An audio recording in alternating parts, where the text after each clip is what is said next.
Welcome back to a very risky episode of Alpha Investments. Today, my name is Rudy. You are watching how to cancel yourself, get canceled, come back from getting canceled. So what I've done is in the last couple days, every time I got a really abrasive, aggressive, or a risky question I saw in a comment section or a patron sent me, I kind of compiled it and made a list of questions that I felt would be the riskiest, most stupid thing to answer on YouTube, for getting canceled and people hating you. These are questions like, Rudy, do you love Joe Biden or Trump? Rudy, is it true you ban your patrons? Rudy, is it true that you've raised prices so much the best of everything is over with? Rudy, are you happy with what happened with your 6.9 kits? Is it a scam? Rudy, do you actually like Metazoo? Do you own half the company? Do you own 69% of the company? Rudy, how do you feel about other people bashing you all the time? I got a really interesting list, and I'd like to go through it. I got nothing to lose. Who cares? And you'd have to be a moron to have a YouTube channel and answer these kind of questions. But went to a new taco place the other night. I'm feeling pretty good. You get canceled. The key is once you're canceled, you get canceled second time. And it's like in mathematics and calculus and algebra, double negative, and you come right back. So let's start off. First things first. Rudy, politics. Do you like Joe Biden or were you a Trump fan? I'll be honest with you, I can't stand politics. I like some of the things that Joe Biden has done. I've liked things that Trump has done. I think at the end of the day, I think all of these political parties are designed to put everybody in categories, and you're supposed to hate everybody else. Well, at the end of the day, all this political stuff these people are multi-millionaires. They have all kinds of hidden things. I don't trust any side of anything. I don't like any of it. I don't trust any of it. I don't like the system we have in America where everybody picks a side, and if you're not part of us, we're supposed to hate the other. I think the entire concept is flawed. I think the entire concept is designed to keep the public focused on smaller things and hating and attacking each other instead of focusing on bigger, more important life level things. That's a short answer of politics. At the end of the day, I've seen liberal and conservatives both do good things, and I've seen both sides do some of the dumbest things that I can't comprehend unless clearly there's other things I don't know about. So when it comes to politics, I don't follow much of it. It doesn't really matter too much what they do because at the end of the day, I don't feel it affects me a lot, but I watch and I listen and I see everybody's reaction and the extreme emotions that it is derived from the political world. At the end of the day, I sell cardboard. I'm a Florida guy who bet my life on cardboard. I have no impact and ability to change Democrats or Republicans, and I don't see the point. I don't see the point. We live a short life, ladies and gentlemen. We're not around a long time. When you're a kid, time goes by slow. The older you get, the faster time gets. And the older you are, like me, I'm an old fart now. You turn around, you realize how the days, weeks, months turn to years. And do you really want to spend the limited time you have focused on things that keep you agitated with anxiety? I'm sorry, I just don't agree with it. You need to be spending it with people who are positive, that help your life, friends and family, and do the things you enjoy. And whether that's selling blow-up dolls with Rudy's ex, whether that's repairing things, whether that's literally selling, trading cards and cardboard, slinging drinks in a restaurant like I used to do, or working on cars like I used to do. You need to do what you enjoy. Life is way too short to be constantly looking at social media and angry. So I encourage everyone to step back from the political thing and focus more on the beauty in the world. And I think that'll help a lot of people because most people do not have the intent to hate you or make you angry or come after you. There's always bad people. They're going to steal from you. They're going to take something. They're going to do something bad, but you got to just take the punch to the face, say thank you very much, and remember in the grand scheme, you got to push forward. Seriously. Hope that helps some of you. Next, Rudy, is it true that you ban your own patrons all the time? There's two types of bannings on my Patron account. Number one, usually around the 5th to the 8th of each month is usually when the delinquent frozen accounts that don't pay. Anyone who has a Patron account knows this. You have a lot of decline payments, especially when you have a Patron account the size that I have. That my Patron account's going on over 6 years old now. I'm like one of the original, what they call a founder patrons account on Patreon, where I've had one of the original fee structures, the original things. I have access to communicating with Patreon. I've been with them a very, very long time. We have a very good relationship. And simply put, usually on the 5th to the 8th of each month is usually when I lose a chunk of patrons because that's when we purge off all the frozen, declined patron accounts that aren't paying. So usually that's the I'd say that's 70-80% of the patrons that get kicked off are because of non-payment issues or decline. And usually, again, I don't just, you're all banned. No, you usually get 2, 3, or 4 warning messages every day leading up to that saying, hey, your Patron account's frozen, heads up, warning. And if you reply and communicate like, oh, my identity theft or something happened, I usually wait and we say, okay, no problem. We'll give you an extra, 5, 10, 1 week, 2 weeks, as long as you communicate. But most people don't say anything, or they disappear, or they forget, or they moved on, or they hate cardboard, or they bought something from me that went down, so they think I ruined their life, or they bought something from their local store, and then that store charged. They usually leave the industry is usually what it is. So that's the majority of patrons I lose are actually from declined accounts. The other majority is going to be yes, if we on a normal basis, since I have a set number of patrons, we go through waves. So what happens is I don't leave it open-ended. I don't add a bunch of patron slots every day.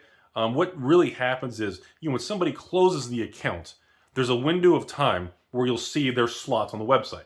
So like a Friday night sale, if everybody's, oh my God, Rudy's charging $8,000 for Jumpstart, and 10 people close their account, you'll see for a few minutes on Friday night that you'll see, a bunch of slots pop up, and then you'll start seeing them disappear back down within probably 30 minutes, an hour, or 2 hours. So it kind of maintains a certain level.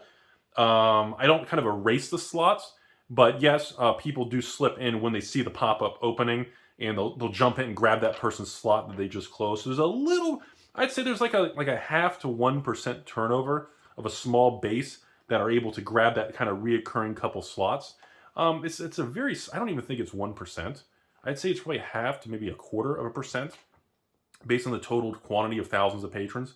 So yes, overall, that's the other thing is that usually most are rage quitting or they get angry. But you got to remember, a lot of the patrons over the years too, they have money problems or life events or a personal bad thing happens, or they came home and their wife's boyfriend and him got in a fight and they had a falling out. Usually life events cause it. But as far as me banning a lot of patrons, yes, I do ban patrons. It kind of sucks. I really hate the concept of banning. Like I don't do, like on YouTube, I don't do that. I don't believe in like censoring any comments, no matter how much people hate you. I don't censor any, period. But a lot of people, what happens is a lot of people aren't aware the way larger YouTube channels work, is a lot of people who post a lot of comments or certain keywords, their comment won't show up, or it'll get held for review in YouTube. So these individuals will come under the assumption that like I'm spending all night going through hundreds and thousands of comments. Yeah, like I have time to do that. There's 3,000 videos on the channel. I was like, I barely check the video after it's live, or just I skip through just to make sure there's no errors. But essentially what happens is people will think there's more censorship on YouTube than what there is, because the algorithm on YouTube, if you do like personal names or like certain keywords or curse words or certain aggressive things, it will automatically flag the comment. Or what happens too is some people will comment a lot on a YouTube video and it'll think it's spam. Like if they start doing more than one comment or 2, 3, 4, 5 comments, and they do that to like many videos or a lot, YouTube will automatically flag it and the comments won't show up. And then usually people like that will get very angry and triggered, and they'll usually get mad at whoever the content creator is or the LGS or whatever YouTube channel they're watching. They'll think they're being like shadow banned or blocked. Now, you can do it as a creator. Any YouTuber can tell you, you can go out of your way to ban commenters and people like that, but I don't really see the point of that. In my history of 7 years on YouTube, I've learned the more abrasive and aggressive the comments are, I like to kind of pin them to the top and kind of let the public and everybody just, go back and forth and get angry with each other and kind of just watch it. It's more entertaining. And I always feel it's important to see why some people are continuously bashing you. I find it kind of fascinating that they are starting to build their life and spend time obsessed with you or what you're doing or why you're doing it. I kind of find it a little fascinating. Now, for me, and I'm nowhere near a big YouTuber compared to these people with millions.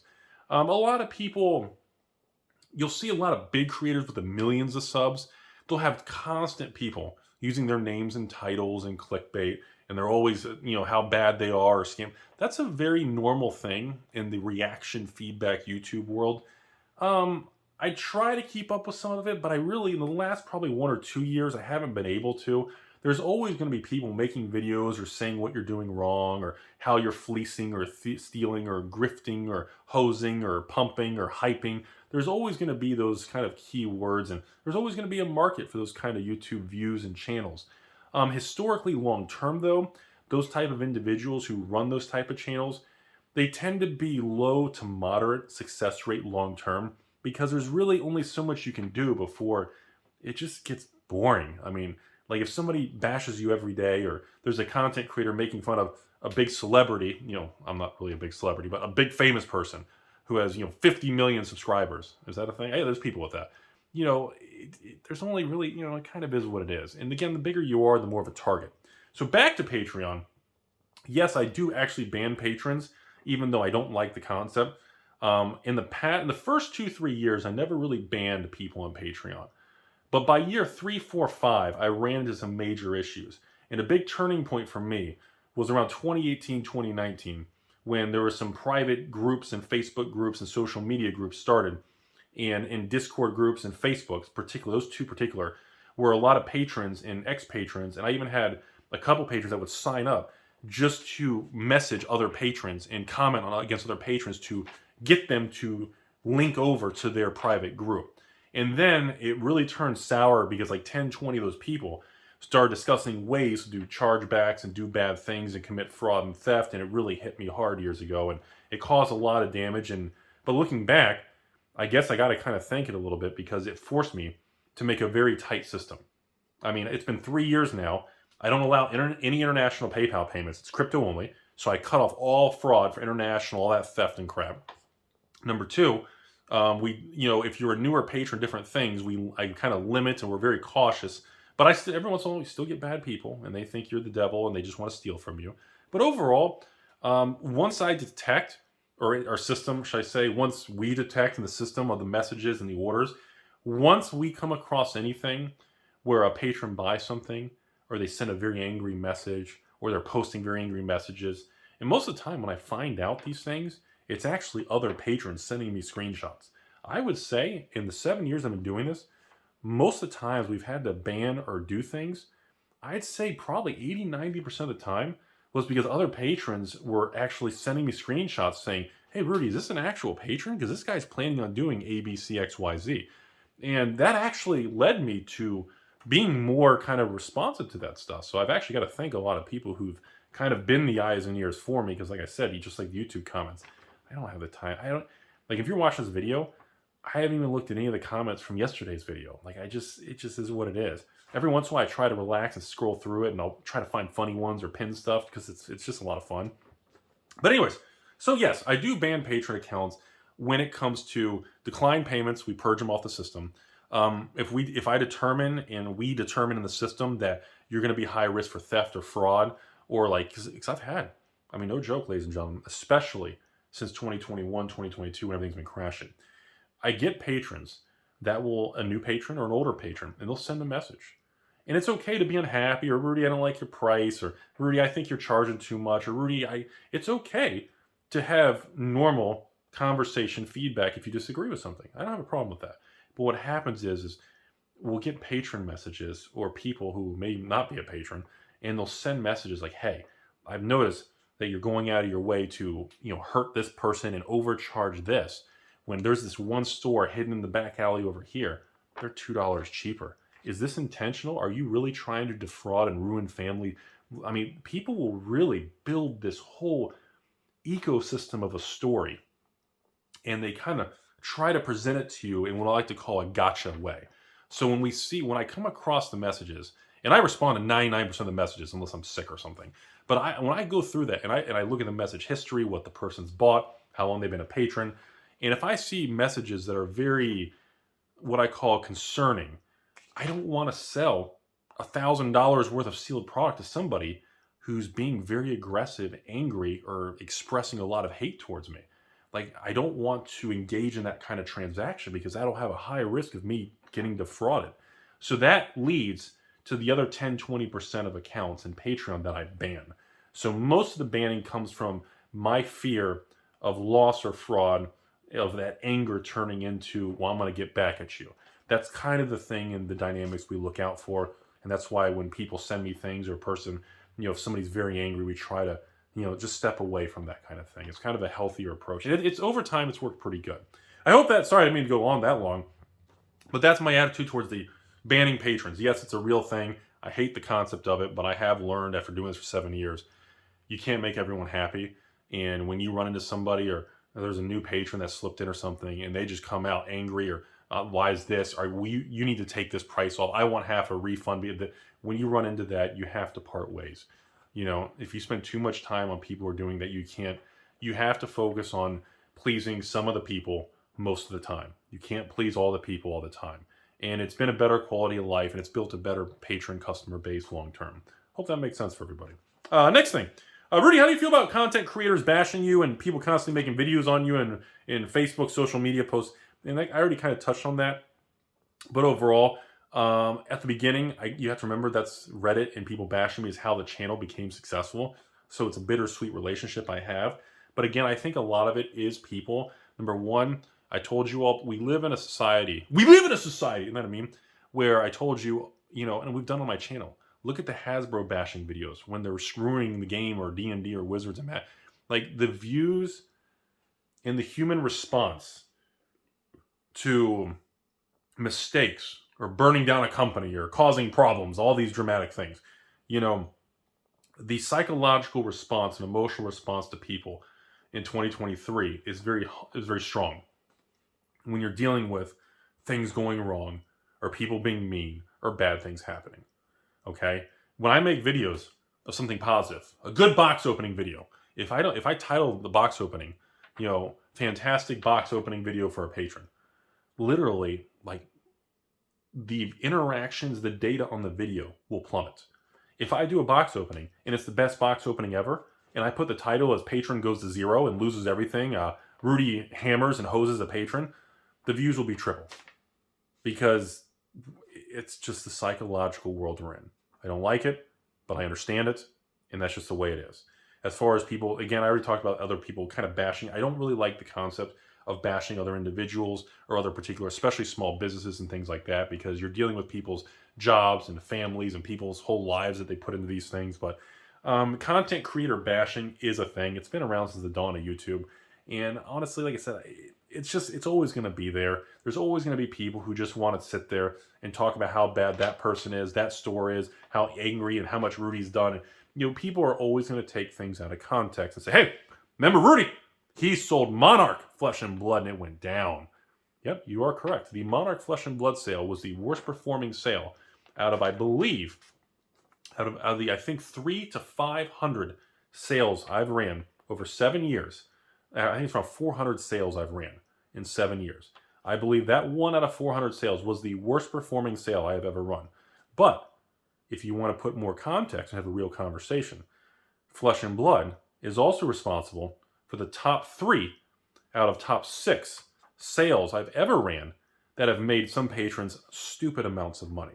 So Flesh and Blood I've run some sales with Flesh and Blood that had the absolute record-breaking profit and growth ever done in the 400 sales in 7 years I've been on YouTube. But Flesh and Blood is also responsible for the sale like Monarch that had the worst performance. So as with everything, when you have a wider range of volatility, you will have some sales be insane profit, which of course people who do the emotional bashing and video type thing, they will strip those out of context and focus on the one sale that goes bad. That is normal for that kind of emotional driven response type content creators. And I wish them the best, but I don't think that kind of life and choice is the best thing to do long term. Rudy, do you actually like Metazoo, or do you really secretly own 69% of it? What is the deal with it? I don't think you really like it. Well, I can tell you whatever you want, because most people won't believe no matter what I say. If I didn't believe in Metazoo, and I didn't like Metazoo, I would have cut it off.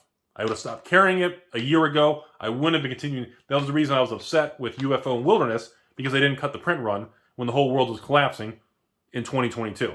That was, one of my biggest anger points on that is because the company didn't cut and adjust fast enough when it needed to be done. And because of that, well, actually, Wilderness and UFO have actually stabilized pretty good. But still, yes, I think Metazoo serves an interesting niche in the market. It's got a nice little niche. And no, I don't think it's going to take over Pokemon. They never claimed to do that. And yes, I love being a part of it since the beginning. I took a chance on being there at the beginning and selling the first edition boxes and doing the kits and doing the Rudy thing and making the card. And now I have a tremendous amount of patrons and followers that wait for I think we do like 2-3 times a year. It's like, I think it's 3 releases a year. I mean, like every 3 to 4 months, we do one Metazoo release with a new exclusively custom designed Rudy to keep the Rudy card series. And we like to kind of make this, and there's a lot of people that collect that series, and it's just really fun, and it's been a great ride. And I hope they continue to innovate, come up with creative cards in their new sets, come up with new mechanics, come up with creative, different, maybe alt arts, extended arts, different things, and more secret things, hidden things, puzzle thing. I hope they continue to innovate and the game does well in the future. I do believe they continue to expand the IP with different type of animes or cartoons or movies and accessories. I think they can continue to expand and build a really cool brand like they're going. And I think I think being a part of it is better than risking not being a part of it. That was the original decision I made years ago. And I thought to myself, the odds of this thing turning into something are better than it going to zero. And that's why I wanted to be a part of it. Now, did I think Metazoo would get to the level it is now and how many sets we've done and how big it's gotten and all they have these Metazoo events and collecticons and the videos and the people? Did I think it was going to be like this? I didn't think it was going to get this big, but it did. You know, the people Metazoo's partner with and all these vertical integrations and the Steve Aoki and the Pokemon people, they've done a lot. And considering the turbulence with COVID, the crash of 2022 and everything, for them to be marching forward and still doing well and all these creative little drops in between major releases, I don't see the major concern. I think at the end of the day, like a lot of people on this channel may love Pokemon or Magic, or maybe they like Weiss or Yu-Gi-Oh or whatever it is. But I think when, again, like we talked about already, when people really don't like something, they like to make it known and they really feel passionate about how much they dislike something. When you like something, cool, yeah, man, I'm a fan of Magic. That's cool. Me too, bro. Cool, yeah.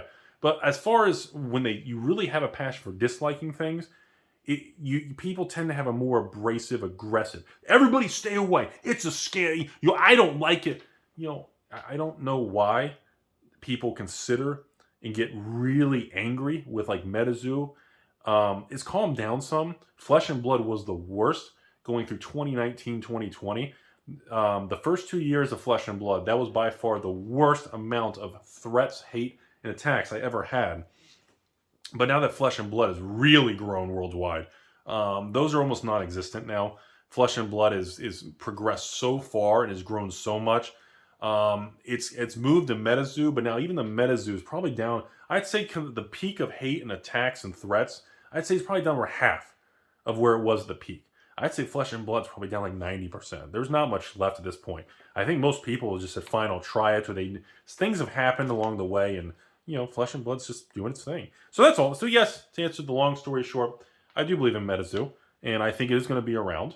And I think the more people bash it and do all this and get aggressive, the more it makes other people say, well, gee, why is everyone so wound up about this? And I think that kind of helps drag in attention. So we'll see how it goes. And next thing, Rudy, do you think the glory days on your Patreon? And I saw this was a patron sent me this message. I believe this was a Facebook, a Discord, or a Reddit post. Somebody was talking about how Rudy's Patreon is garbage and everything's a scam now. What is your opinion? And everything's overpriced. So let's focus first on the standard box of the Patron account. So yes, as we discussed, when you go through a mega downturn bear market, you're going to have stores selling at losses and flushing the books. I cannot compete with that, and I will not attempt to. And I'm not going to be on YouTube saying, hey, I got the best price ever. Not going to be possible. Not really much has changed. From 7 years ago, I was selling boxes for 80. 7 years later, with all the inflation and everything, I'm selling them for 88. So they've gone up, was that 10% in 7 years? Really? 80 to 88? Yeah, that's 10%, or 9%. 9% in 7 years. So the prices I've charged for the basic standard Magic boxes have gone up about 1% a year in the last 7 years. So, but the thing that's changed is, again, we're in a bad market. So by comparison, when you have other sources just taking loss after loss because of an economic meltdown in collectibles, crypto, stocks, everything that's unwinding and inflation, interest rates going up, it's going to give off the perception and it's going to feel different than what it really is. This is one of the reasons I've been skipping some sets and haven't carried draft boxes for, God, I haven't had draft boxes for Dominaria, United. I didn't have draft boxes for Brothers War. I mean, so I really have been skipping. So overall, From the analytical data standpoint, the basic Patron account of doing the standard boxes every month for 7 years really hasn't changed much unless you adjust the 1% a year. But I think, by adding more choices to patrons, what happens is some people will get the vibe that it's changed, because previously I would just say, okay, for the month of August, we're going to sell Oath of the Gatewatch for $83 a box. In the whole month, that was it. But I didn't like the idea of a patron didn't like the one box. They'd have to wait a whole other box for another one, or a whole other month for another box. So what I ended up doing is the creation of the Rudy Friday Night Special. And we've been doing that now for 4 years, and it's been great, or 3 years.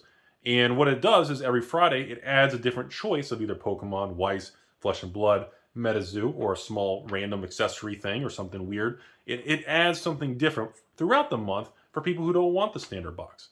And again, sometimes I can get those prices really killer and great. And other times, they're more normal market pricing. Maybe you only mind if you bought a case, you only get $30 off. You buy a case, you only get $20 off. So sure, the discount's not major, but if you put that into the package, and you understand, well, God, I can buy the draft boxes, and I can buy every Friday night, or I can buy nothing and just watch all the activity. There's different ways to look at it. So, in my opinion, I don't think anything substantial has changed. Some prices are killer. I can do rock star pricing. Some I can't. But I cannot fire sell everything at a loss or break even endlessly. I have to have margins for people scamming me, losses, theft, hate, things going wrong. You have to have margins for that. And that's why not every product I can do is the best pricing ever. Because like I've told you all, I've had to do some dirty deals, like with the double masters. A lot of people attacked, threatened. There was a big thing on social media because I had to sell my double masters, and I gave very little discount to the market because I had to take a dirty deal with a distributor, and I had to take another pallet of Boulder's Gate to get the extra double masters to make sure I didn't run out too quick to the patrons. So by doing that, I had to, kind of get saddled with heavy bags of additional product that I knew I had to take a loss on. So it made the financial calculations more complicated. But on the surface, like we talked about already, you'll see other stores or YouTubers or individuals will strip everything out of context and say, hey, this proves this guy is evil. So it depends how you want to word things. At the end of the day, if somebody wants to word that local store or that content creator or just Rudy himself is this evil, rah thing, you can build a case around it. You can take things out of isolation. You can build a very firm case of how bad I look, you look, a store looks, or distributor looks. And it's always been that way because life is very complicated. So I hope that makes sense on people commenting about Patreon. And at the end of the day, people think, oh yeah, Rudy, is your Patreon collapsing? Are you willing to reveal this and that? Honestly, it's been probably the same number of patrons, plus or minus 1%, for maybe 3 years now. It's been incredibly stable. Locking the quantity of patrons and keeping everything how it is was one of the best moves I ever made. I'm still very happy with it. The overall turnover rate in patrons themselves is very, very low. We always get the few people that get angry every week, and every time they see one sale and they were hoping I was going to sell a box for 100. I sell the box for 102, and they just get triggered angry and they storm out, leave this angry message, and that happens still. I'm pretty used to that at this point, but overall, the fact that I see everything very stable and 99% of the patron base is still very stable, good interactions, the volume, everything is still pretty in place, tells me that overall I have to be doing something right. Because if I really was scamming and doing all these terrible things and overcharging, things would be falling apart pretty bad, especially in the last 12 to 15 months in a bear market where everything has gone down and a lot of stores have gone under, a lot of patron accounts, everybody trying to copy me has fallen apart. The fact that a lot of these things have dissolved and just gone to hell and messed up, and I see now, through the last 15, 18 months of a bear market and everything collapsing, in my system, in my YouTube, in the Alpha Investments, the stores, the business, the Patreon, the selling, everything is still pretty solid. Tells me that obviously, if you're scamming thousands of people a month, I don't think they're going to keep sticking around every month for a couple of years. So it tells me I'm doing something right. I'm not perfect. I do make a lot of mistakes, as I would assume many humans and meat popsicles do. But overall, I'm pretty content with it. So last thing, then where I'm going to sail off in the sunset, is the Rudy 6.9 kit. Are you happy with how it went, or do you feel it was a major scam and everybody hates you? That one went overall on a 1 to 10. I would say the final success of the 6.9 kit turned out about a 7 or 8. The things I'm unhappy with was, number one, a lot of the really good hits in the cases and boxes of 6.9 didn't get filmed, and the ones that did have it private, they don't want to share it. For example, the Gem Keeper Rudy card, the artist proof. There's 2 of them out there. One guy, I know he has it because he told me what else was in the box. But he filmed it, but he doesn't want to release it because he doesn't want to get bombarded with people making offers. He doesn't want to be any of this. He doesn't want the attention. And the other one, I don't know where it is. No one has ever come forward right now claiming they have the second artist proof of that card. And now I'm starting to wonder if whoever has a sealed 6.9, didn't open it, has the card and doesn't realize they have it because they haven't opened theirs. And there's barely any sealed ones left on eBay. I think there's like 5 sealed ones on eBay. It's nothing. So as far the next thing I learned is I think mixing a celebration of Metazoo, Flesh and Blood, Pokemon, and Magic, and Weiss into a single product wasn't a smart move because I learned that most of my patrons specialize in 1 or 2 of the categories. They love Magic or they love Weiss, or they love Pokemon, they love Metazoo, and they don't want Flesh and Blood. They love Magic and Flesh and Blood, but all Pokemon and Metazoo and Weiss is garbage. So it created a very strange dynamic where a lot of people didn't know what they had. And I mean, I saw so many people who hate Metazoo. They opened it, and they're just Magic and Pokemon fans or Magic and Flesh and Blood fans, and they got like Metazoo Kickstarter packs. I loaded, I cracked like 10 boxes of Metazoo Kickstarter and put a pack in like 300. It was like, I don't remember how many it was. It was 10 boxes, 24 box, or 30. So yeah, about 300 6.9 kits had 2 $300 Metazoo Kickstarter stuff in it. And if you hit some crazy hauler with that, oh my God. And a lot of people just cracked them or threw them aside. They didn't realize how expensive it was. So things like that were a good example of, well, I just didn't calculate that. And then the other thing was, it sucked because I spent so much time designing the 6.9 kit. By the time I got it to market, so many things kept dropping in value in 2022. It messed up my calculations of value. But the other side of the coin, $100,000 to $200,000 worth of redemptions, sealed cases of Magic and Pokemon and Flesh and Blood have been redeemed, and you don't hear about all that. You're only going to hear, like we talked about already, you're only going to hear about the people out of context of how much it is, or they'll pick one person who didn't get a redemption or didn't hit something, or the item they did have in their kit is nowhere near worth what it was when I built it, worth today because of the market shifting. So, what happens is you see an out of context view of like 2,600 kits or something, or 25,800. What you see around 2,500 to 3,000-ish, wherever the exact number was, I don't remember. So when you have around 2,500 kits and you see a couple bad ones, people will say, oh my God, these people paid between $6 and $6.99, depending if they were a gem keeper or the quantity, and this guy only got $300 worth of stuff.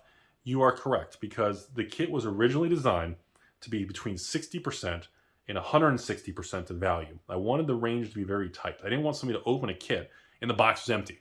I didn't want somebody to open a kit and 10x their money. I wanted a tight range, but unfortunately, a lot of people, even all the gold pins and dice, which I thought would have a good solid like $200 value for all the golden pins and dice and the basic stuff that came with it, some people said they were worthless and threw them away. So in that alone, I thought was like a chunk of value that I put a fucking ton of money into. Dude, those golden pins and the packaging and dice alone were over $100,000 in cost. But, unfortunately, I guess what sucks is that the few large, angry voices that will make a video talking about how bad it was, it really distorts the context. It just sucks that I didn't get more videos showing like anybody opening the revised booster packs, or anybody opening the Legends packs I put in there, or anybody opening more of the Kickstarter packs, or the WTR Flesh and Blood Alpha packs, or even some of the old vintage Pokemon packs. And even I had I did sealed box of Alliances revised. So all 45 kits had sealed Alliances packs in them. And I want to see if anybody hit a Force of Will. I want to see somebody hit a Tabernacle.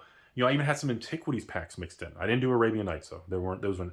But a lot of that didn't get filmed. I had good messages, and the private feedback was very good.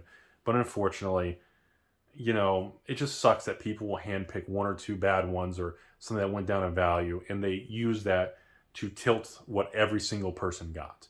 And that really does not reflect what most people's experience was.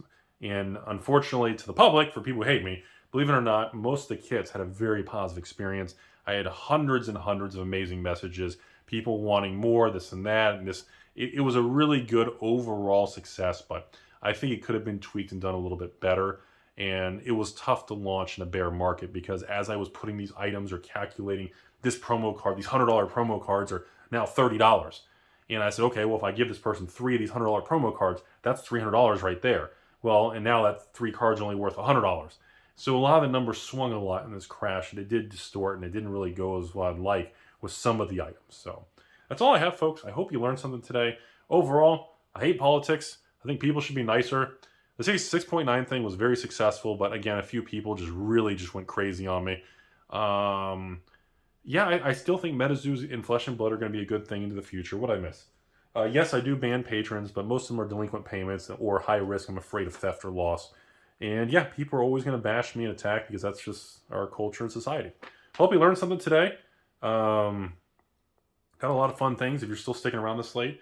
We got the new Pokemon Crown Zenith coming up this weekend. We got a really cool Flesh and Blood Dynasty bundle. And then, of course, we got more Dominaria Remastered, I think the draft boxes. And I think after that'll be a small Metazoo thing, but I'm trying to get more Seance. And that's it. Have a beautiful day, everybody.